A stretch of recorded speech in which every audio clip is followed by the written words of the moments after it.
परेशानी बढ़ती है तो आप पंडित जी के पास जाते हो और पंडित जी आपको सही चीज बताते हैं, ग्रह नक्षत्र ये है वो है क्यों है। अब आपको पता होगा कि ये ग्रह नक्षत्र क्यों होते हैं। ग्रह नक्षत्र भी उस मेमोरी को लिए हुए हैं जो कर्मा आपने करे हैं। दोस्तों, सब जगह से आप भाग सकते हो, भगवान से आप माफी पा सकते हो, लेकिन कर्मा से नहीं। इसीलिए बहुत सचेत होकर के अपने जीवन को, यदि आपके घर में बीमारी ज्यादा है, कलह है, क्लेश है, रोग है और दुख, बहुत प्रकार के दुख हैं, आपको संतुष्ट नहीं हो, आप बस परेशान हो, भटक रहे हो, बहुत है आपके घर में तो भी आप परेशान हैं, तो इसका एक महा उपाय। दोस्तों, रोज की तरह यदि आपको मेरा वीडियो पसंद आता है तो मेरे चैनल को सब्सक्राइब करें, मेरे वीडियो को लाइक करें, कमेंट करें, शेयर करें, सब कुछ करें। कमेंट में जय श्री राम लिखें, राम हमारी ऊर्जा है। तो दोस्तों, क्या होता है ना कि बहुत सारे उपाय पंडित जी लोग बताते हैं, क्योंकि जब भी आदमी दुखी होता है ना, परेशान होता है, तो वो कहाँ भागता है फिर। पहले भले ही कोई बहुत बोले कि बेकार होते हैं पंडित ये सो, लेकिन जब आपकी परेशानी बढ़ती है तो आप पंडित जी के पास जाते हो और पंडित जी आपको सही चीज बताते हैं, ग्रह नक्षत्र ये है वो है क्यों है।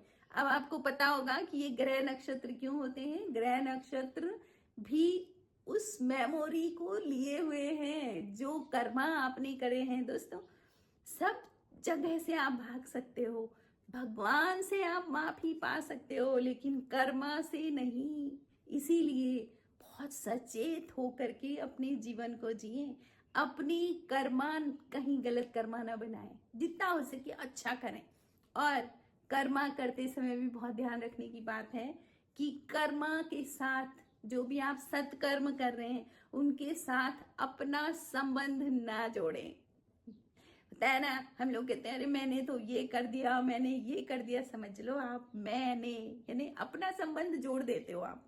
जहां पर आप कर्म के साथ, सत्कर्म के साथ अपना संबंध जोड़ते हो, वहां पर आपको उस कर्म का फल मिल जाता है। यानी कि आपको बहुत ज्यादा प्रतिष्ठा मिलेगी, लोग आपका वाह वाह करेंगे, उस दान का, उस कर्म का आपको फल भी मिलेगा, आप दिनों दिन उन्नति करेंगे, लेकिन मुक्ति नहीं, है ना।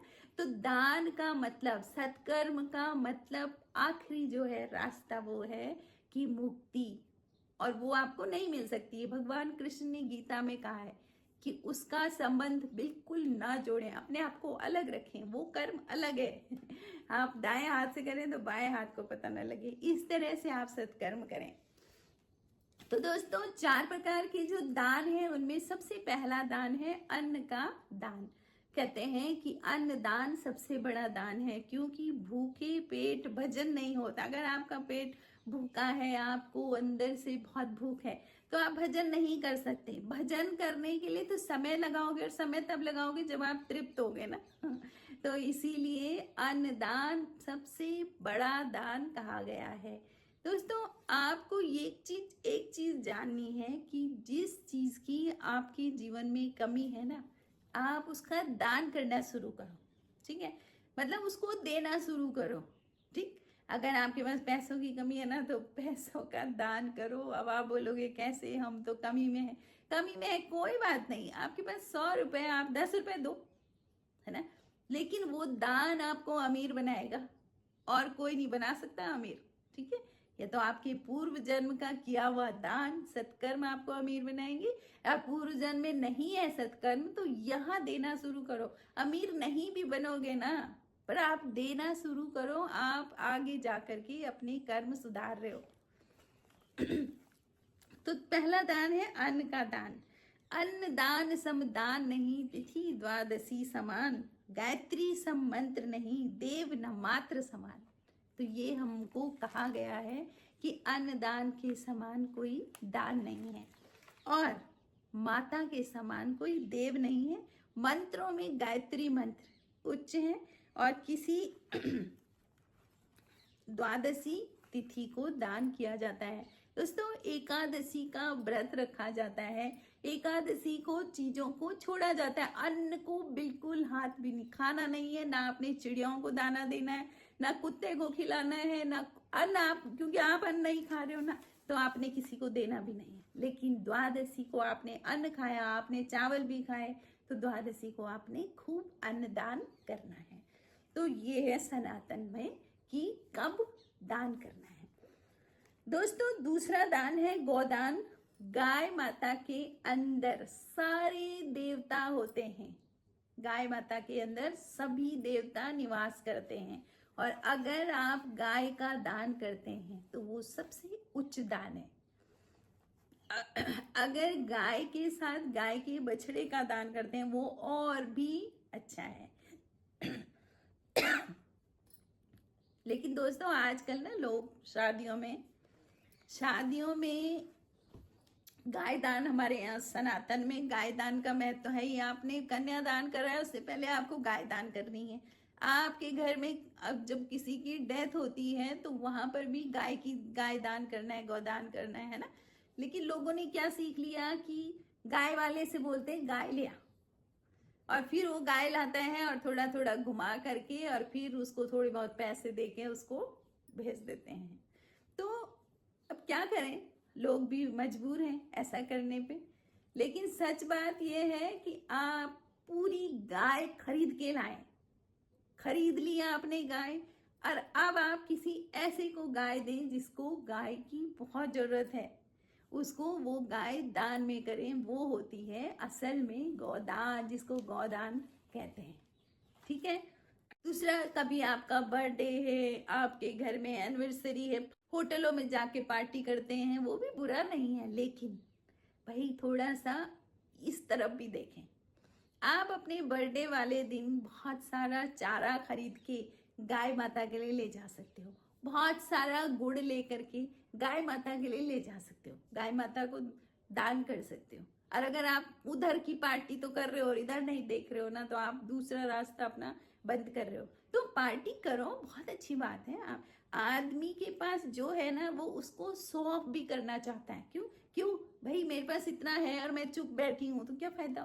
उसे लगता है मैं कहीं दिखाऊं जरा, तो उसके लिए उसको बड़ी बड़े होटलों में पार्टी करनी होती है। लेकिन करो, बहुत अच्छी बात है, पार्टी करो, लेकिन गाय माता के लिए चारा जरूर उस दिन दान करो। चारा खरीद के ले जाओ, वहीं से खरीदो, वहीं गाय माता को दे दो। तो ये काम जरूर करो।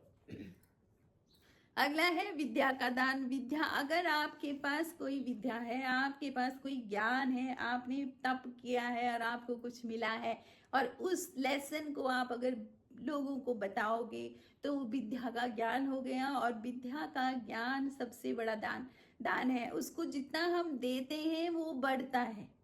ये है विद्या दान में क्या है, आपकी जेब खाली नहीं होगी कभी, वो बढ़ेगा। वैसे तो सभी दान बढ़ते हैं, लेकिन विद्या दान एक ऐसा है कि सामने सामने बढ़ रहा है। मतलब वो तुम्हारा जा ही नहीं रहा कुछ, अब तुम्हारी बुद्धि में जो है तुमने वो बोल दिया, दूसरे को दे दिया वो। ठीक है ना।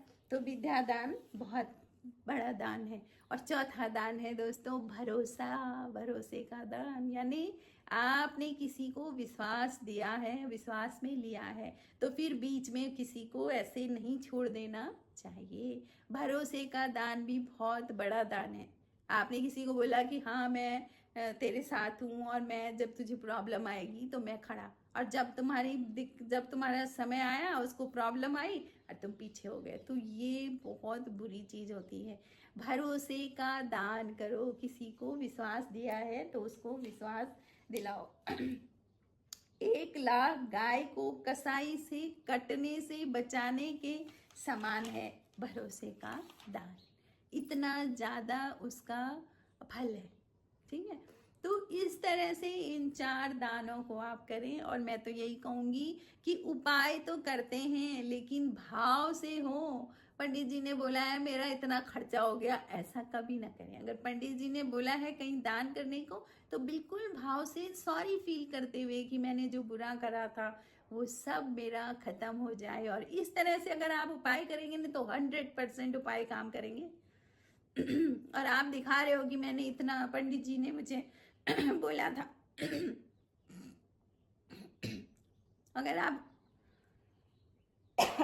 अगर आप दिखावा कर रहे हो कि पंडित जी ने बोला है और मुझे इतने का दान करना है और मैं इतना दान कर रहा हूँ और आओ देखो सब लोग, तो आपका उपाय भी काम नहीं करेगा। तो लोग कहते हैं ना, मैं अपने वीडियो में लोग मुझे मैसेज करते हैं, अजी कैसे होगा, इतने समय में कैसे हो जाएगा। पितृदोष वाला मेरा वीडियो था, तो उसमें यह था कि इतने कम समय में कैसे दोष मुक्त हो। कम किसने बोला है? आप समय लगाओ तो सही, आप समय लगाओ, आप भाव तो लाओ अपने भीतर। आप एक बार सॉरी फील करके ये काम करने शुरू तो करो। छोटे छोटे छोटे छोटे कैसे नहीं दूर होगा, कैसे कैसे दोष दूर हो जाते हैं। लेकिन आप तो चौड़े हो रखे होगी, नहीं हमने तो कुछ किया ही नहीं है, अब भगवान ही हमारे साथ बुरा कर रहा है तो फिर कहाँ से फल मिलेगा। तो ये बहुत छोटी छोटी चीजें हैं जिनको जानना बहुत जरूरी है। और दोस्तों, आपको वीडियो कैसे लगा आप कमेंट जरूर करें। Thank you for